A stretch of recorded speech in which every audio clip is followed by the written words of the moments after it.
కేసీఆర్ గారిని మొక్కమలోనేయమంటున్నావు. కేసీఆర్ గారిని ఎక్కడైనా ఒక మహావృక్షం. ఇక్కడున్న ప్రతి చెరువు నీళ్లలో ఆయన అవపడతారు, పండిన పంటల్లో ఆయన అవపడతారు, అవ్వాల పింఛన్లలో ఆయన అవపడతారు, కళ్యాణ లక్ష్మిలో ఆయన అవపడతారు. అన్ని కొత్త జిల్లా కేంద్రాల్లో కేసీఆర్ గారు పెట్టి ఆయన అవపడతారు.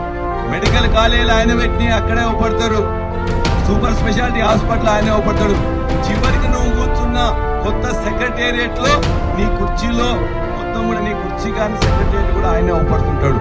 ముందున్న అమర్ల స్తూపం గాని, పక్కనున్న ఆజాద్ భవని అంబేద్కర్ విగ్రహం గాని, నీ వెనుక ఉన్న కంట్రోల్ రూమ్ లో గాని కేసీఆర్ అవపడతాడు. నీ నీడలా వెంటాడతాడు, నిన్ను మొత్తం కూడా భయపడతాడు, నీ సంగతి చూస్తాడు.